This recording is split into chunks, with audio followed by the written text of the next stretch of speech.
The Siren's Call. They say the last thing you hear is the song, not a scream, not the rush of water, not your own voice ragged with pleading, just that melody, sweet as moonlight, cold as death. I came to the Tarnwood wilds to be alone, to forget, to disappear. It was early autumn when I arrived, the trees still bleeding red and gold, the air sharp as broken glass. My boots sank into moss that drank the silence of the forest. The lake, always just beyond the trees, whispering to itself. I told myself I was here to hike, to clear my mind. But I'd packed no return ticket, no plans, only a notebook, a knife, and a half bottle of whiskey. Something in me already knew I wasn't coming back. The villagers in Hollowmere warned me. Their eyes darted like trapped birds when I asked about the lake. "You'll hear her," said one old man at the inn, his voice like dry leaves. "They all do." "Who?" I asked. He only shook his head. "Best pray it ain't you." I first heard it 3 nights in. I'd made camp in a glade of silver birch, the moon caught in their pale limbs like a spider's web. The fire was low. The woods had that breathless hush they get just before something moves. And then the sound. It wasn't a voice, not at first, more like a string plucked deep underwater, faint, melancholy. It carried on the mist like a memory, brushing against my skin. My breath hitched, my hands trembled. Then came the voice, high, pure, woven through with grief. Each note rose and fell like waves lapping at the shore of my mind. I knew instinctively that I should plug my ears, run, scream, anything but listen. But I listened. The next morning, I followed the sound. Not because I wanted to, not truly, but the song clung to me like a scent, threaded through my thoughts. The world around me felt hollow without it. Every rustling leaf, every trickle of stream seemed to echo its rhythm. I found a local guide in the village, Mara. She was young but worn, her eyes hollow, her mouth a tight line. When I mentioned the song, she turned away. "My brother," she said after a long pause, "he followed it years ago." I nodded.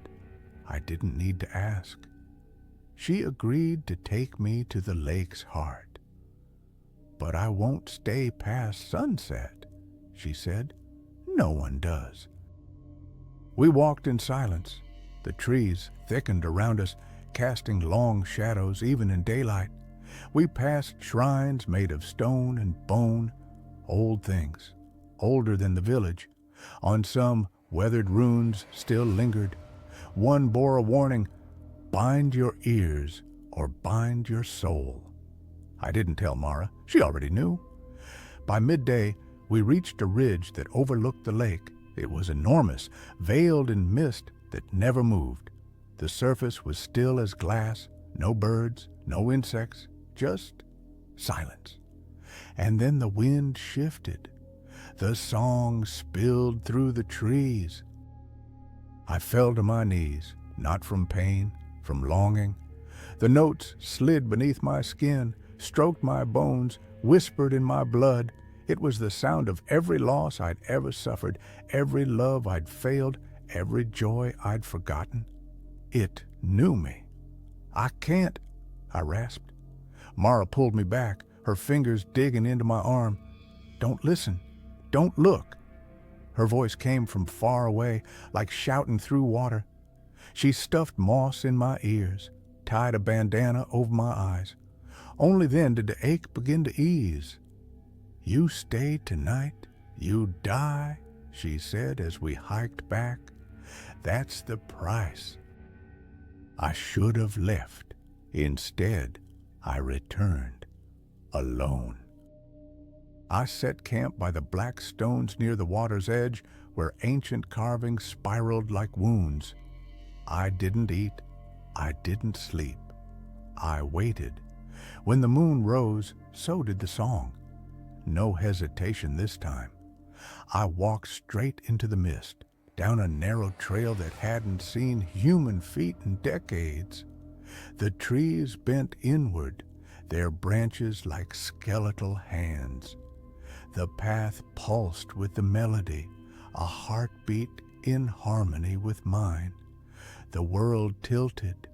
I saw her. She stood knee-deep in the lake. Pale skin gleamed like pearl beneath the moon. Her hair floated around her like ink in water, her eyes bottomless wells of sorrow. She sang without moving her lips. The sound came from everywhere, sky, earth, within me. I stepped forward.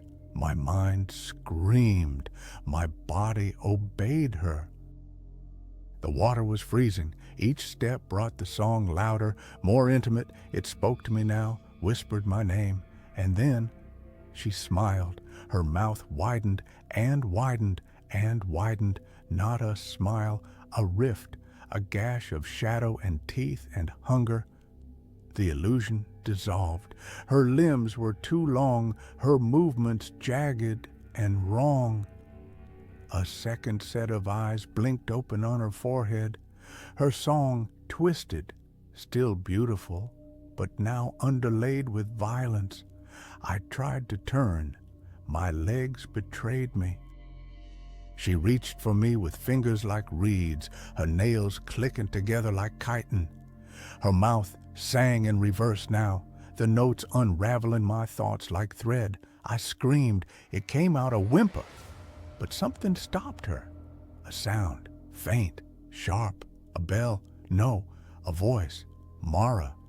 She stood on the shore, holding a charm of driftwood and bone.